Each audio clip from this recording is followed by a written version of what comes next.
असा आहे, काहीही मनामध्ये मनमुठाव नाही, काहीही सत्तेमध्ये कुठलाही विसंवाद नाही. माननीय एकनाथ शिंदेजींनी जम्मू काश्मीर श्रीनगरला जाऊन त्या ठिकाणी पर्यटकाची भेट घेणे हे काही राजकारण नाही आहे. आणि गिरीश महाजनला पाठवण्याचे काही राजकारण नाही. ते आपत्ती व्यवस्थापन मंत्री आहे राज्य सरकार. आपत्ती व्यवस्थापन मंत्री म्हणून गिरीश महाजन गेले, एका पक्षाचे नेते म्हणून त्या ठिकाणी एकनाथ शिंदेजी गेले. त्या ठिकाणी जास्त व्हीव्हीआयपी मुवमेंट वाढू नये म्हणून इतर लोकांना आम्ही नाही पाठवलं. कारण हीच जर मुवमेंट वाढली तर मोठ्या प्रमाणावर त्या ठिकाणी व्हीआयपीच त्या ठिकाणी सिक्युरिटी राहील.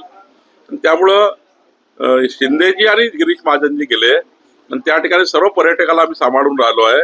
महाराष्ट्राचे सर्व जवळपास 3000-4000च्या वर पर्यटक त्या ठिकाणी आहेत महाराष्ट्राचे. त्यांना त्या ठिकाणी सुखरूप घरी आणण्याची आमची योजना आहे. यामध्ये कोणतंही राजकारण, हे काही श्रेयवाद नाही आहे. या ठिकाणी ही घटना काही श्रेयवादाची नाही आहे. देशाचं फार मोठं नुकसान झालं आहे. देशाचं फार मोठं नुकसान झालेलं आहे. हे नुकसान फार मोठं आहे आणि यामध्ये जो कोणी राजकारण करत असेल त्यांचं राजकारण त्याला लकलाभ आहे. अशा घटनेमध्ये संपूर्ण देश हा पाठीशी उभा राहायला पाहिजे सरकारच्या. आणि माननीय मोदीजींनी सर्व पक्षाला आवाहन केलं आहे. हे राजकारण करण्याचे दिवस नाही आहे, या देशाला मजबूत करण्याचे दिवस आहेत. आणि त्यामुळे मला असं वाटतं या घटनेवर राजकारण करू नये. कुठेही आमचा विसंवाद नाही आहे. एकनाथजी, देवेंद्रजी आणि अजितदादा आम्ही रोज त्या ठिकाणी काम करतोय सरकार म्हणून. आणि सरकारची प्रायोरिटी आहे या पाणी टंचाईमध्ये मोठ्या प्रमाणावर पाणी टंचाई उपाययोजना करणे.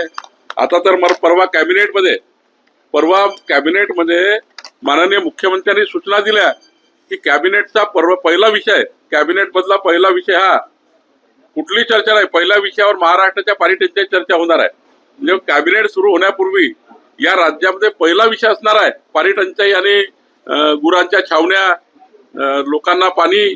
त्यामुळं आमचं सरकार एकमतानं हे पुढे जाण्यासाठी काम करत आहे. राहुल गांधी पहलगाम का दौरा करने वाले हैं आज. हो, पहलगामला गेलं चांगलं आहे ना.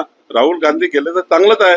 सर्वपक्षीय लोकांना एकत्र येऊन आपल्याला यातनं पुढे जायचं आहे, देश मजबूत करायचा आहे.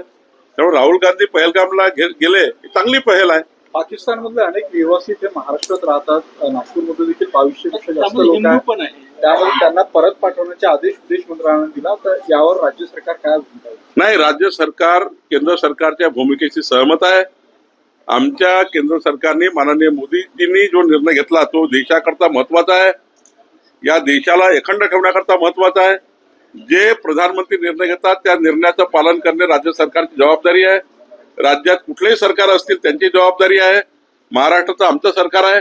त्यामुळे माननीय मोदीजींनी केंद्र सरकारने घेतलेल्या निर्णयाचं तंतोतंत पालन करणे हे आमची जबाबदारी आहे. ते आम्ही करू.